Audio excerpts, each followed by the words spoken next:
Hello and welcome back to another video, and today I thought I'd do something different. We're in kind of this drought season for video games in general. It's usually we hit this in the summer, and it's what I would call a dry summer, but this year it's an extremely dry summer because, you know, with the pandemic and everything, a lot of games are being delayed until 2023, and so we're left with, like, there's not really a big tentpole release until the end of August with the Saints Row reboot, and I think Madden's out, you know, around that time too. I don't follow sports games, so I couldn't tell you for sure, but anyways, so I thought it'd be fun to take the time to kind of do a quick report card checkup, specifically on the three current consoles. So the Xbox Series systems, specifically I'm going to talk about the X, because that's what I own, but the S is also relevant in this conversation.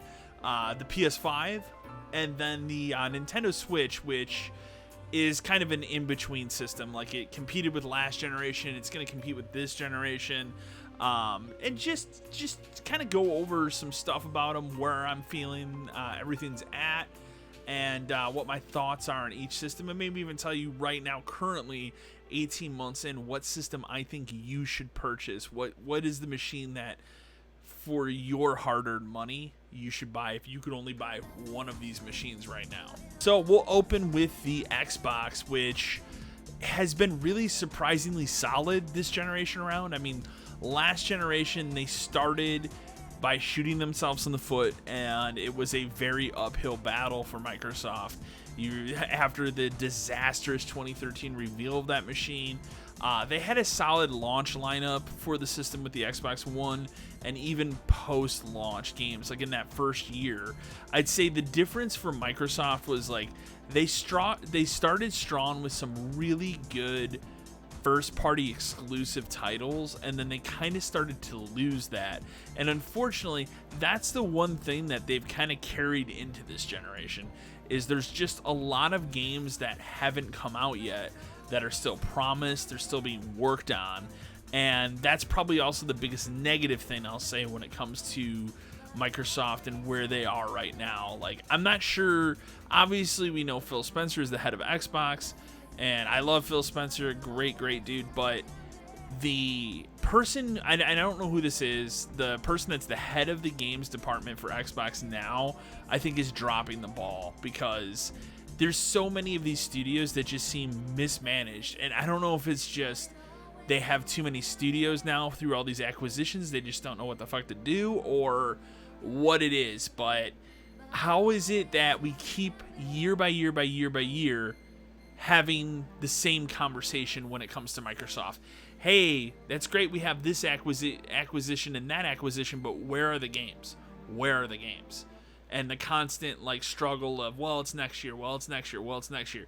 I mean, just alone, I can talk about Fable, I can talk about Perfect Dark, I could talk about the next Gears. Like, these are huge tentpole releases that we have no idea when they're coming out. And Fable is probably, for me, it's the one that sticks the most, because they announced it in 2019 pre-pandemic, and we've seen nothing about it yet. I don't know if this game's in trouble. We see Xbox insiders time and time again say that the game's not in trouble, but I also question the value of their input, because they are paid Microsoft insiders. So how much, like, are they really going to tell you if something sucks or if something's bad? Probably not, because they're advocates for the brand. So the source there is questionable for sure. But we've heard time and time again, like, Playground Games, the people that made the Forza Horizon series, they're working on Fable. Is that game in trouble? I don't know. I feel like it should be out, like, next year at the latest, and we've seen nothing for 3 years, so that has me question what is going on with Fable. Perfect Dark, obviously, we know is a disaster of a situation, where we have the supposed quadruple A studio Microsoft founded called The Initiative, where I like to just call it the think tank, because if I'm being honest, it seems like it's a group of people thinking up ideas and then having other studios make those ideas. So I don't even know what that studio is. And I also wanted to see that studio do something new instead of just use a pre-existing property like Perfect Dark. I'm not upset that Perfect Dark's coming back. Actually, really happy it is, because I loved the original Perfect Dark. And I didn't hate Zero at the time, but I mean, it's not the greatest game. But it's time for that series to come back, and I think it makes a lot of sense in 2022. Again, how fucking long are we going to wait for that? Gears 6, obviously, really long way off, because they're going to put it on Unreal 5, and that just got released. So we know that's going to be a while. So then you have other smaller stuff like Avowed, which, you know, is garnishing a ton of attention because it looks like an Elder Scrolls type game made by Obsidian, which is potentially awesome. You know, you have games like that as well. And then the other one I always like to point out is the Hellblade sequel, which was announced before the Series X came out. And we've seen 2 trailers and nothing this year. So I don't think that game's coming out for even longer, which that doesn't make sense to me. So Microsoft itself has a real games problem when it comes to first party studios. That is their biggest weakness. They have pretty much the most powerful system now. It's debatable, but I believe I just saw a quote from one of the people from Digital Foundry who said, you know, after comparing these systems for a year and a half, the Xbox pretty much comes out on top 9 out of 10 times. So for the sake of the argument, we're going to just say, before you get in the comments and blast me, the Xbox Series X is the most powerful system on the market right now. But you have a cheaper model in the Series S for people that just want an Xbox to get in with Game Pass, which has sold really, really well. I think part of it was because people couldn't get a Series X for a while. You also have the crazy fact that 8 times this year, Microsoft has outsold PS5 in Japan simply because of the PlayStation shortage. And that's definitely a weakness on their end, which we'll talk about in a moment. But Microsoft's killing it with hardware sales from what I can see. Again, they don't report numbers anymore, but only when it's positive. Let's put it that way. They report numbers when it's positive. If Microsoft was selling 1 billion consoles, they're going to tell you that they're selling 1 billion consoles. But when they're not selling as well, they're not going to say that. They're all about a positive...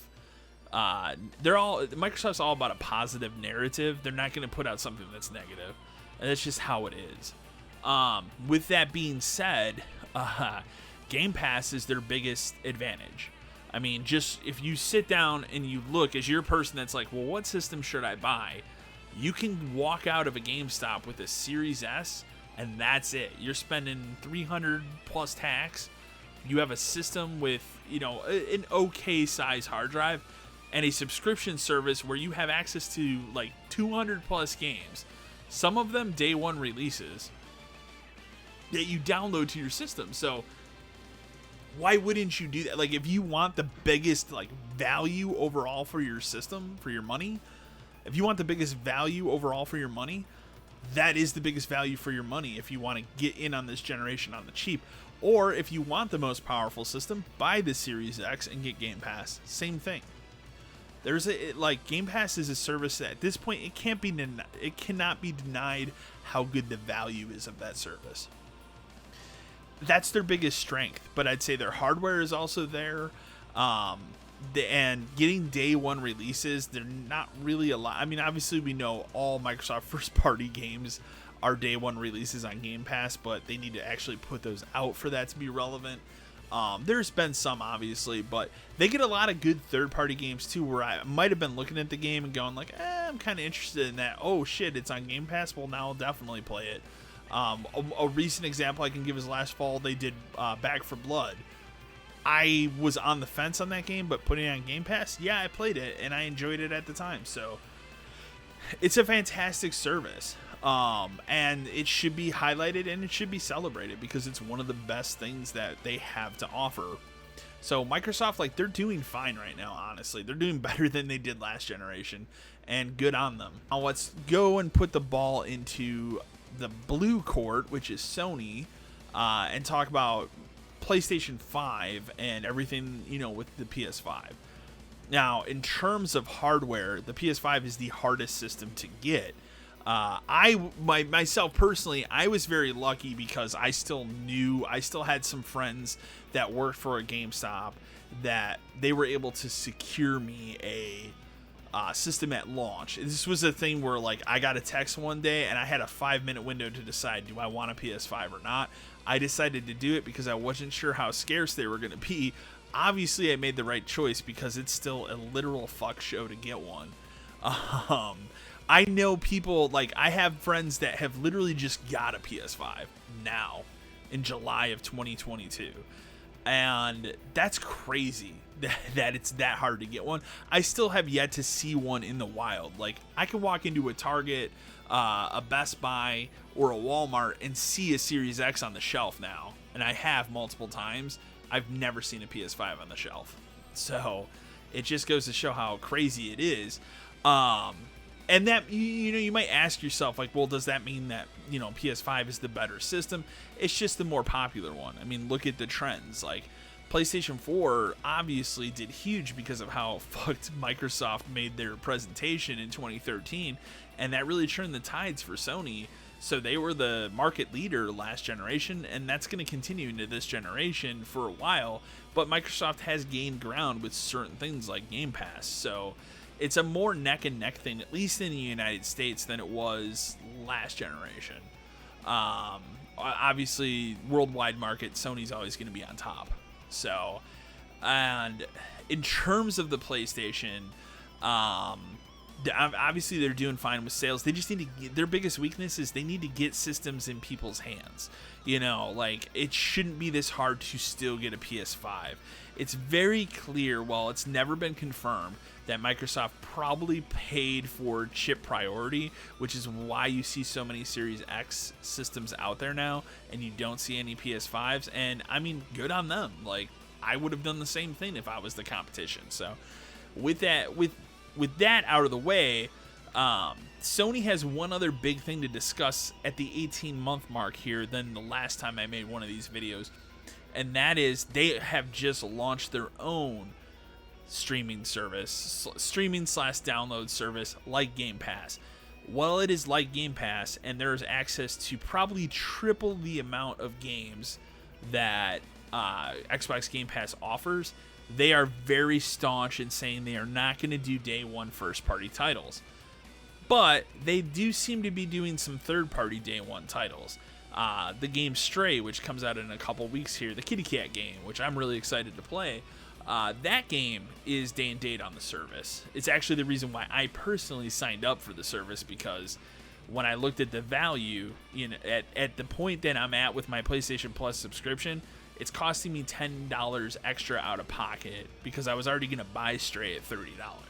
So why not just do it and try the service? And I have to say, I'm pleasantly surprised with PlayStation Plus. What is it like? I forget the tier names because they're stupid. But whatever the highest tier is, like, I'm pleasantly surprised. There are a lot of good games on that service for what the value is. There's the Ys. You can play Ys 8 and Ys 9, the most recent one.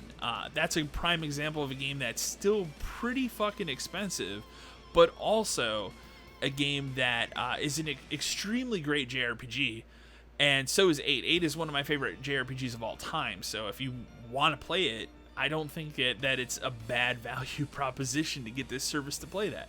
And keep in mind, PS1 classics, PS2 classics, and PS4 games all download to the hard drive, like Game Pass. The only system that you get fucked on with this is PlayStation 3, and that's just because they have no good way of making that work with the cell processor that the PS3 had. So you get streaming, and streaming is very mixed, or at least it was for me. I tried out 2 titles. I tried out Darksiders Resurrected, I think that's what it's called. It was a mixed reception for me on that game, simply because there was some noticeable lag. However, I also tried Elder Scrolls 4 Oblivion, the PS3 version, and that worked flawlessly. Like, I honestly couldn't tell the difference from playing it versus playing that game natively. The only difference being that the Series X version of that game now, because they actually did that, is 4K 60, and there's no way the PS3 version's ever going to do that. So, but that being said, it worked, and it was really cool to see it work without issues. So 50-50. I had one game that was kind of questionable, another one that worked. Would I sit and honestly play any of those PS3 era games on the service? Probably not, because it just, for me, there's no value there. But the amount of games they have for PS4, and then some of the PS1 classics even, are pretty cool. You get Siphon Filter, Ape Escape, the original Resident Evil from '96, although that one doesn't have trophy support for some reason, and some other select PS1 classics. Wild Arms is another one. Pretty solid lineup, just for the beginning of it. So their new subscription thing actually isn't terrible. So is it perfect? No. Should they be putting day one games on it? Absolutely. I think that would really, especially because they're delivering first party games, whereas Microsoft isn't. They could really steal thunder out of Microsoft by saying, hey, guess what? Everybody gets God of War Ragnarok in November when it launches. They're also going to put out a new VR headset, although they haven't announced a date for that, but it seems like that's this fall. Their biggest weakness, I was going to say up until the recording of this video now, was going to be they didn't have a huge fall plan for like first party. That's kind of changed now because they did finally announce God of War Ragnarok comes out November 9th.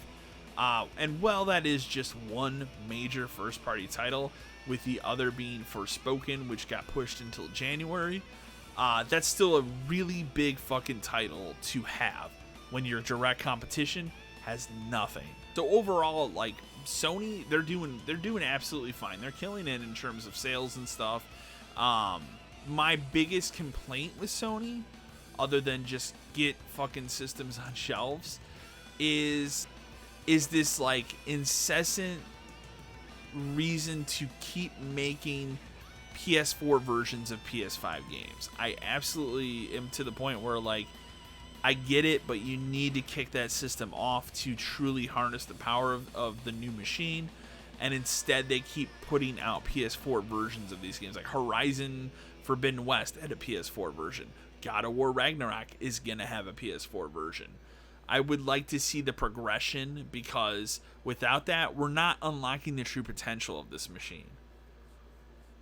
So, and that's a bummer. Like, I get it. Your install base is huge on PS4. You want to make sales. Perfectly understand that. But I would like to see bigger reasons for why I bought this box. And right now, well, yes, we're getting exclusive games. They're not quite harnessing the power of the machine that I would hope that they would. But Sony, they're doing just fine. And finally, we have Nintendo. Which Nintendo is always fun to talk about, because Nintendo is a company that very much does not give a fuck about what the competition is doing. They do their own thing, they do it very well, and they continue to do it very well. Now, with me saying that, my biggest issue with this is that we're looking at 5-year-old hardware. It just turned 5 this past March. It's dated. Like, there's no way to look around it. It's dated hardware. It was a cool novelty when it came out 5 years ago to be able to pick up the system from the dock, walk around handheld. That novelty's worn off, unfortunately, and instead we're getting ports of games that just, like, do you really want to play a very bad version of Resident Evil Village on your Switch that's streaming from the cloud? I don't. You know, do you really want to play Nier Automata on a Switch when it's been put out in so many better places? I don't. And that's my biggest issue. It's like, if this hardware was even 1080p handheld, it would be a lot better. But instead, we're stuck with this 720p handheld. Most of the time, it can go up to 1080p. That's kind of the big limitation. Now, Nintendo, they're always a step behind when it comes on hardware. They've never been, since we've gotten into the 2000s and so on, they've never been the market leader in terms of hardware or anything like that. So you're not going to see that with Nintendo. But yeah, it's just, that's the biggest bummer there. They're putting out great titles, though. And I'll say, like, the games that are first party, those are the best games to purchase by far. Because those games specifically always look great. They always play great, and they're always going to be a great experience. It's everything else that is hit or miss. I mean, I myself, the last couple years, have played after the E3 Direct game, where I look at it and go, okay, well, what system are some of these games on so I can get it somewhere that'll play better? And I did that again with the most recent Direct. But they have exclusive titles coming this year. I mean, we already know about Splatoon 3. Xenoblade Chronicles 3 is literally a couple weeks away. They have stuff coming. They haven't announced anything huge for the fall outside of Splatoon 3, which I don't know if I would call that huge, but I'm talking like a Mario huge or anything like that. They haven't talked about Breath of the Wild 2 other since the last time they said, hey, it's coming in 2023 at some point, which I think really, honestly, it's going to be a fall 2023 game, but you know, that's kind of it. Like, I mean, Nintendo, they're doing fine. They sold so many fucking systems during the pandemic. I don't even remember what their number is up to now, but they've surpassed the Series X right now. And, I mean, they were already higher before the Series X came out because it was already out. The pandemic hit. Animal Crossing came out, like, literally 2 weeks after COVID shut everything down. And, like, that game sold so many fucking Nintendo Switch systems. It seems like everyone owns a Nintendo Switch at this point, so they're doing just fine. And, well, I personally want to see new hardware that's better, that's stronger, that is more supportive of modern games. They really don't need to do that because they're doing just fine. They don't have an incentive to make a new version of the Switch right now that is more powerful. Their idea of that was, here's an OLED model, and that's great. I don't feel like I need that. So, kind of the three systems in a nutshell right now. Like, they all seem extremely healthy. They all seem like they're doing their own thing, but doing their own thing really well. In terms of what system you should purchase, and this was a question, and this will give me a chance, as always, to plug the podcast that I started, Podcast 572, which you can listen to on this YouTube channel or get on any podcast service you want to use, including Spotify and Apple. Pretty much anywhere you want to get a podcast, you can get our podcast. We were asked this question, me and my best friend Dan, who's on the podcast. We both worked at GameStop for many years, and we got asked this question all the time, which is, what system should I buy? And we got this recently, and my answer today simply is a PS5. And the reason I have that answer is because now you have a service that does have a huge backlog of games. When you buy a PS5, especially if you were a person last generation that didn't own a PS4, you're getting two systems in one, because you're getting a PS4 and a PS5. And there's such an amazing backlog of PS5 games. I mean, I own more physical PS5 games than I do Xbox. So that tells you that, like, an amazing backlog of games. And while there are people out there that might be like, well, I don't really care about any of the first party Sony games, that's fine. You can super not care about those. Do you like JRPGs? Because the PS4 and the PS5 are like the super JRPG machine. You can play so many of those types of games. It's just, there's such a large amount of a backlog, but also they're the only of these two systems that have really produced like a lot of truly next-gen exclusives. I mean, PS5, you have Miles Morales, which was at launch. You have that Demon's Souls remake, excellent, which came out at launch. You have Horizon Forbidden West, and you're going to have God of War Ragnarok in a couple months. So you have games to play there that are big first-party tentpole, but then you also have access to an insane library of PS4 games, and, you'll have a current system. So, very simple answer. I mean, now, the thing I would put in there is the one caveat is, if you were a Xbox One person last generation and that's where your friends are, then go buy an Xbox Series X and play with your friends. Like, pretty much all third-party games are also on that system. It's just their first party is kind of struggling right now. I think they'll get there, but it's unfortunately going to take a couple more years. As far as the Nintendo Switch goes, I think the Nintendo, and I've always said this about Nintendo, they're the perfect companion system to own to something else. So if you already own a PS5 or a Series X, getting a Nintendo Switch is a great companion. I mean, you'll have a system that is both handheld and works on the TV. You have an excellent library of exclusive games, including some of the Wii U, their previous system that nobody bought. Some of the best games came out on that system, including in my opinion, the best Mario Kart game of all time, Mario Kart 8. That's out on the Switch. You can play that there. They did make a new version of Mario Maker, which Mario Maker 1 was an incredible game. Mario Maker 2 is pretty solid. It's not as good as the first one, but you can play that on the Switch. There was that great Donkey Kong Returns game that was on the Wii U. That's on the Switch. Like, pretty much every Wii U game that was great is on the Switch. So a great companion system to have. So that's basically where I am right now. Like, if you asked me right now, what system should I buy, I would tell you to buy a PS5. I think I said the same thing in my initial review of the two systems, and at the 6-month mark, is like, if you want a system right now that you'll have access to everything you want to have access to, get a PS5. Hunt one down, get it. Maybe, do what I did, buy the different color fins so you don't have to look at it, because it is the ugliest fucking system in the world. I changed out the fins. I have the black ones. It's all black now. It literally just, because I changed it, I don't see that color anymore in my TV stand. I just don't even notice it anymore, but before it just stuck out like an ugly sore thumb. So, but yeah, that's my answer.